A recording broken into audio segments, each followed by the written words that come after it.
Hello, आप सभी कैसे हैं। आप सभी का मेरे YouTube चैनल BHU एकेडमी में स्वागत है। आज हम लोग रीजनिंग से संबंधित महत्वपूर्ण प्रश्नों को देखेंगे। ये सभी प्रश्न होने वाले आगामी एग्जामों के लिए बेहद ही महत्वपूर्ण होने वाले हैं। तो चलिए आइए एक एक करके शुरू करते हैं। नीचे दी गई श्रृंखला श्रेणी में प्रश्नवाचक चिन्ह के स्थान पर कौन सी संख्या आएगी। आपका सीरीज का प्रश्न दिया गया है 8P 16Q 48S 192 भी। तो क्वेश्चन मार्क के स्थान पे बताना है कि कौन सा ऑप्शन का संख्याएं आएंगे।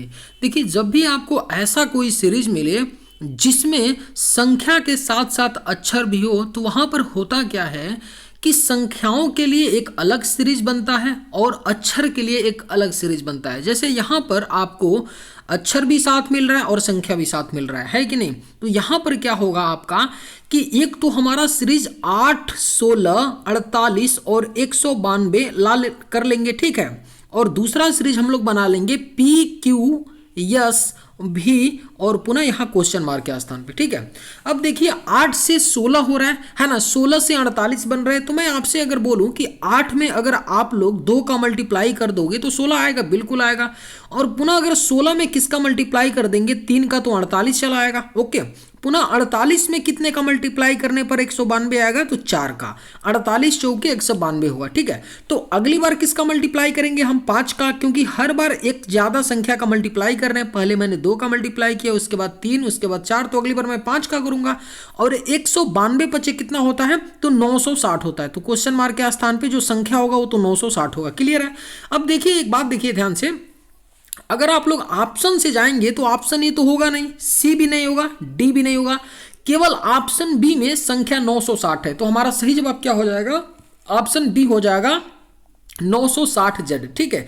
आपको अक्षर वाली सीरीज को देखने की भी जरूरत नहीं है, आप आंसर मार के एग्जाम में ऐसे निकल सकते हैं। लेकिन देख लेते हैं कि अक्षर में क्या आपका सीरीज चल रहा है। देखिए P से Q हो रहा है, अगर P में मैं क्या कर दूं, +1 करूंगा P में, P के प्लेस वैल्यू में, तो क्या आ जाएगा Q। और Q के प्लेस वैल्यू में अगर मैं 2 कर दूं, +2 कर दूं, तो यस आ जाएगा, है ना। और यस के प्लेस वैल्यू में अगर मैं +3 कर दूंगा तो भी आ जाएगा। देखिए STU भी +3 करने पे भी बन रहा है। अगली बार मैं क्या करूंगा, तो +4 करूंगा, क्यों, क्योंकि मैंने पहली बार +1 किया था, उसके बाद +2, उसके बाद +3, उसके बाद प्लस अगली बार 4 करूंगा। जब मैं भी में +4 करूंगा तो क्या आएगा, जेडी तो आएगा ना, यानी यहां 960Z बनेगा, जो ऑप्शन केवल बी में दिया है। उम्मीद करते हैं कि आप लोग समझ पाए होंगे। चलिए अगले प्रश्न पे चलते हैं। नीचे दिए गए विकल्पों में से संबंधित संख्या को चुनिए। दिया गया है जिस तरह रैट 18120 से संबंधित है, उसी तरह बताना है कि गॉड क्वेश्चन मार्क के स्थान पे क्या आएगा। देखिए, जब भी ऐसा प्रश्न आपको मिलता है ना, तो सिंपल सा एक अप्रोच होता है। अप्रोच क्या होता है कि जो भी रेशियो के 2 संख्याएं या शब्द दिए गए होते हैं, जैसे यहां पर आपको जो रेशियो की 2 संख्याएं दी गई हैं या रेशियो के जो 2 पेयर दिए गए हैं, वो कौन है, रैट है और 18120 है। तो हम ये देखते हैं कि भाई रैट और 18120 एक दूसरे से कैसे कोरिलेटेड है, इनके बीच में क्या लॉजिक लग रहा है, क्या संबंध है। सेम संबंध, सेम लॉजिक को हम लोग क्या करेंगे, गॉड और क्वेश्चन मार्क में अपना लगा करके आंसर लाएंगे, ठीक है। एग्री। अब देखिए, अगर आप लोगों को याद होगा, मेरा वीडियो अगर आप लोग देखते होंगे रीजनिंग का, तो आपको याद होगा कि मैं हमेशा बोलता हूं कि जहां पर भी ध्यान दीजिएगा, जहां पर भी अल्फाबेट के पेयर को किसी संख्या से कोड किया गया हो, जैसे यहां पर RAT क्या है, ये भी तो अल्फाबेट का पेयर है, इसको 18120 के द्वारा क्या किया गया है, संबंध किया गया है ना। तो मैं ये बोल सकता हूं कि नहीं, कि यहां पर भी यही बात हो रही है कि अक्षरों का जो पेयर है वह किसी संख्या से कोड हो रही है। हम बोल सकते हैं कि नहीं। यानी जब भी ऐसा कभी होता है कि अक्षरों के पेयर को संख्या से कोड किया जाता है, तो वहां पर कुछ भी नहीं होता है, प्लेस वैल्यू का गेम होता है। क्या होता है, प्लेस वैल्यू का सिंपल गेम होता है। तो यहां पर प्लेस वैल्यू का ही गेम होगा। अब क्या होगा, अब देखिए ध्यान से, ठीक है। RAT को 18120 लिखा है ना, तो मैं बोला हूं कि हमेशा प्लेस वैल्यू का गेम होगा। तो प्लेस वैल्यू लिख लीजिए RAT का। R का प्लेस वैल्यू क्या होता है, तो आप बोलेंगे 18 होता है।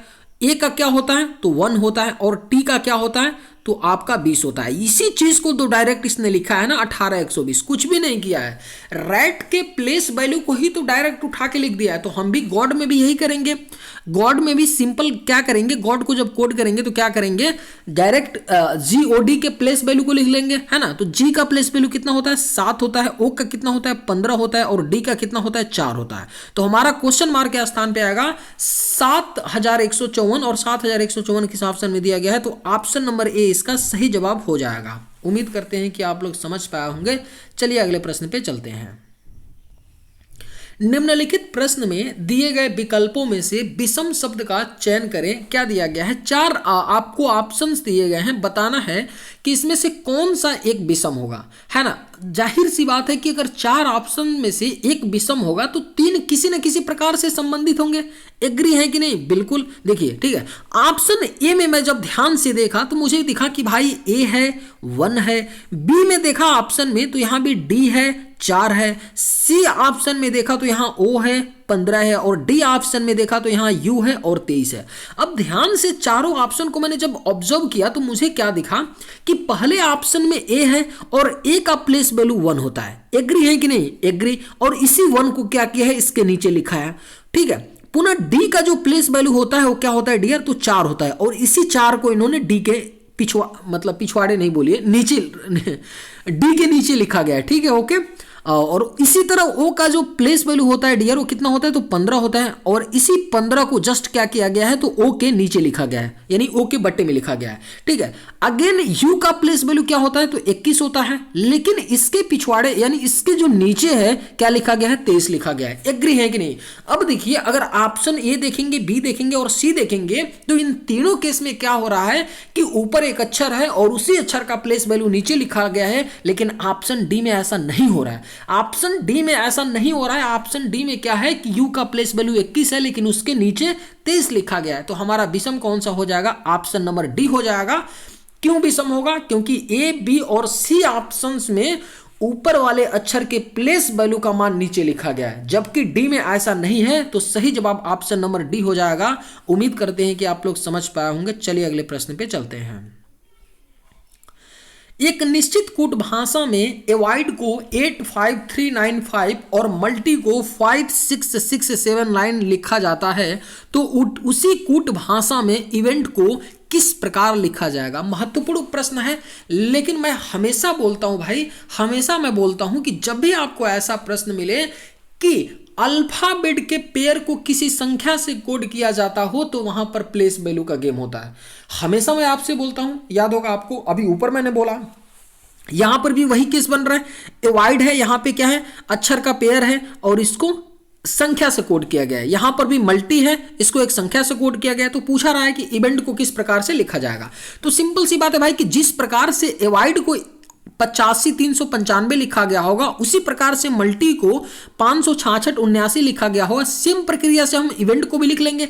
लेकिन अब सवाल उठता है कि भाई एवॉइड को कैसे लिखा गया होगा, है ना। तो मैं तो बोलता हूं कि प्लेस वैल्यू से गया होगा। एग्री है कि नहीं।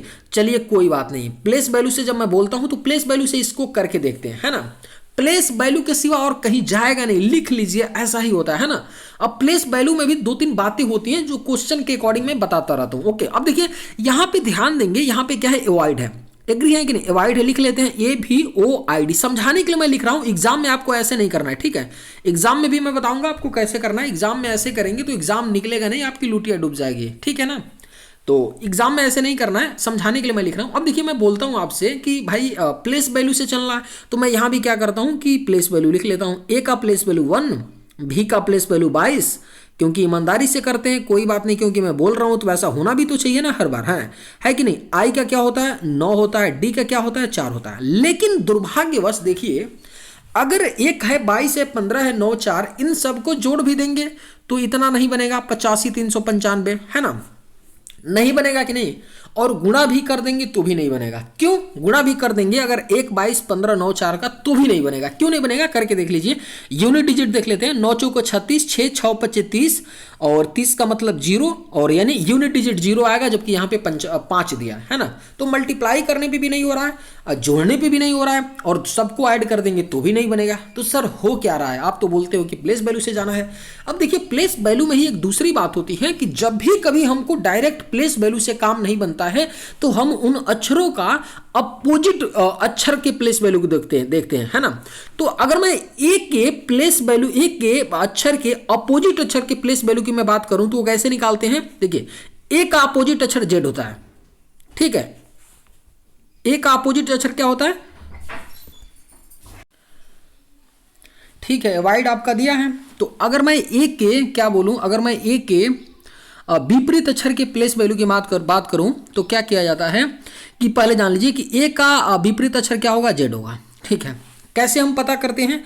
तो कुछ भी मत करिए, ए का जो प्लेस वैल्यू है ना, उसमें से 27 में से उसको माइनस कर दीजिए। जैसे ए का प्लेस वैल्यू 1 है, अगर मैं 27 में से 1 को माइनस करूंगा तो हमको 26 मिलेगा, और 26 किसका प्लेस वैल्यू होता है? तो जेड का। तो ए का अपोजिट आपका जेड हो गया, ठीक है। ऐसे निकालते हैं। इस चीज को याद रखिएगा कि किसी भी अक्षर का अगर प्लेस वैल्यू आपको निकालना है तो कुछ भी मत कीजिए, सिंपली 27 में से, ठीक है, उसके प्लेस वैल्यू को माइनस कर देंगे तो उसके विपरीत अक्षर के प्लेस वैल्यू का मान पता चल जाएगा। अब जाहिर सी बात है कि ए का प्लेस वैल्यू 1 है, तो ए के विपरीत अक्षर का प्लेस वैल्यू कितना होगा? 26 होगा, एग्री। और भी का 22 है, तो इसके विपरीत अक्षर का प्लेस वैल्यू क्या होगा? तो 5 होगा। क्यों? क्योंकि 27 में से 22 निकालेंगे तो 5 आएगा। और ओ का 15 है तो इसका क्या हो जाएगा? 12 हो जाएगा। आई का 9 है तो इसका क्या हो जाएगा? 18 हो जाएगा। और डी का 4 है तो इसका क्या हो जाएगा? तो आपका 23 हो जाएगा। 23 4 27, है ना। अब देखिए, मेरे पास आया 26 5 12 18 23। अभी भी मुझे 853 95 नहीं मिल रहा है, नहीं मिल रहा है ना।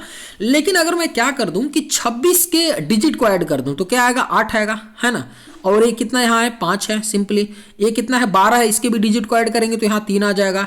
18 है, इसके भी डिजिट को ऐड करेंगे तो 9 आएगा। और 23 के डिजिट को ऐड करेंगे तो यहाँ 5 आएगा। अब देखिए आपका आ गया कि नहीं? 853 95 बिल्कुल आ रहा है कि नहीं?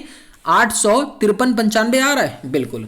यानी किया गया है कि जो एवाइड है ना, इसके अक्षरों के विपरीत अक्षर के प्लेस वैल्यू का जो मान आ रहा है, अगर वो 2 डिजिट का है तो उसके डिजिट को सम करके इसको इस प्रकार से लिखा गया है। सेम मल्टी को भी ऐसे लिखा गया है ना, 566 79 लिखा गया है। तो हम डायरेक्ट क्या करेंगे? इवेंट के प्लेस वैल्यू को लिखेंगे, है ना। अब यहां दिखा भी सकते हैं कि कैसे। एम का क्या होगा? 13 प्लेस वैल्यू होता है, तो इसके अपोजिट जो अक्षर होगा उसका प्लेस वैल्यू क्या आएगा? 14 आएगा। और 14 के डिजिट का सम करेंगे तो 5। देखिए आ गया ना। यानी बिल्कुल इसी प्रकार से मल्टी को भी किया गया है। तो इवेंट को अब कर लेते हैं। अब देखिए डायरेक्ट कैसे करेंगे। एग्जाम में ऐसे करेंगे तो फिर तो लुटिया डूब जाएगी, सिलेक्शन होगा नहीं, है ना। तो कैसे डायरेक्ट करेंगे? देखिए, ई का प्लेस वैल्यू कितना होता है? 5। तो इसके अपोजिट अक्षर का प्लेस वैल्यू क्या हो जाएगा? तो 22 हो जाएगा। ध्यान दीजिएगा।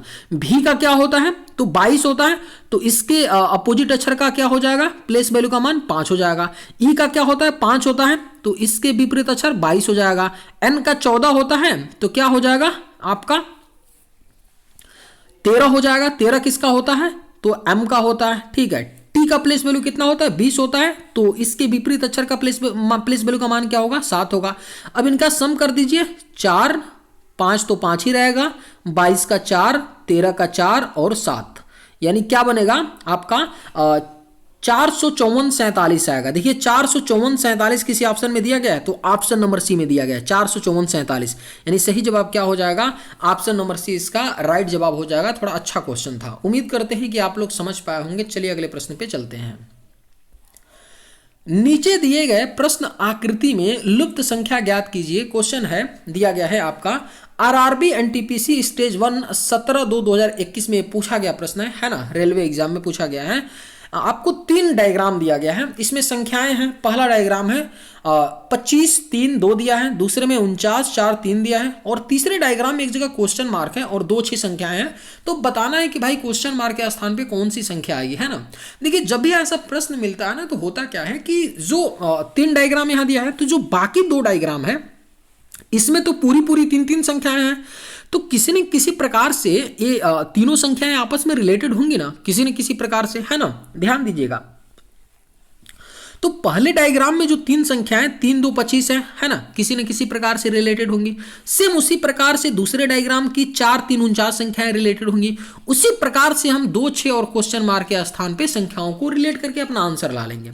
अब ध्यान से देखने पर अब दूसरी बात कि भाई सवाल ये उठता है कि हमको कैसे पता चलेगा कि पहली आकृति में जो संख्याएं 3 दी गई हैं वो कैसे एक दूसरे से कोरिलेटेड है। तो याद रखिएगा भाई, मुश्किल तो है, कैसे हम पता करेंगे? तो याद रखिएगा कि जो बड़ी संख्या होती है ना, उसको हम बाकी संख्याओं से ज्ञात करते हैं, बाकी संख्याओं से लाने का प्रयास करते हैं। इस बात को याद रखिएगा। जैसे अगर पहले डायग्राम में मैं देखूं तो पहले डायग्राम में 25 बड़ी संख्या है और 3 2 छोटी संख्या है। तो हमारा गोल क्या होगा कि जो 3 और 2 है ना, इसका प्रयोग करके हम कैसे 25 ला सकते हैं। उसी तरह देखिए दूसरे डायग्राम में भी 49 बड़ी संख्या है और 2 छोटी संख्या 4 और 3 है।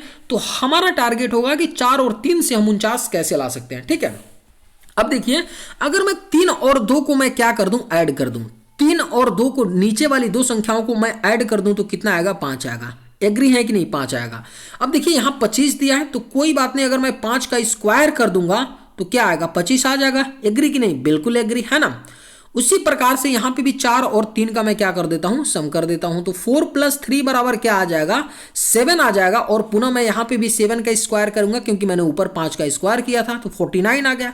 यानी कुछ भी नहीं हो रहा है, जो नीचे की 2 संख्याएं हैं उनका सम करके स्क्वायर करने पर ऊपर की संख्या बन रही है। तो यहां पर भी कर लेते हैं। 2 + 6 क्या हो जाएगा आपका, 8 हो जाएगा। 2 + 6 बराबर क्या आएगा, 8 आएगा। और जब मैं 8 का स्क्वायर कर दूंगा तो कितना आएगा, 64 आएगा। यानी क्वेश्चन मार्क के स्थान पे क्या आएगा, 64। और 64 किस ऑप्शन में दिया गया है, तो ऑप्शन नंबर बी इसका सही जवाब हो जाएगा। उम्मीद करते हैं कि आप लोग समझ पाए होंगे। चलिए अगले प्रश्न पे चलते हैं। कौन सा विकल्प नीचे दिए गए शब्दों का सार्थक आरोही क्रम दर्शाएगा? यह भी आपका आरआरबी एनटीपीसी स्टेज 1 4/2/2021 में पूछा गया प्रश्न है। देखिए इस तरह का प्रश्न रेलवे में तो पूछा ही जाता है, एसएससी भी पूछती है। होता क्या है कि आपको 4 शब्द दिए जाते हैं, 4 भी दिए जाएंगे या 5 दिए जाएंगे या 6 शब्द दिए जाएंगे, है ना। जैसे यहाँ पर 4 शब्द दिए गए हैं। पहले ऑप्शन में प्यूपा है, बी में पूर्ण कीट है, सी में लार्वा है, डी में अंडा है। हमसे पूछा जाता है भाई कि जो 4 शब्द दिए गए हैं उनको आप सार्थक क्रम में अरेंज करिए, है ना। यहां बोला है कि सार्थक आरोही क्रम दर्शाइए। यानी कहने का मतलब यह है कि भाई जो 4 शब्द दिए गए हैं उनको आप एक क्रम में रखिए।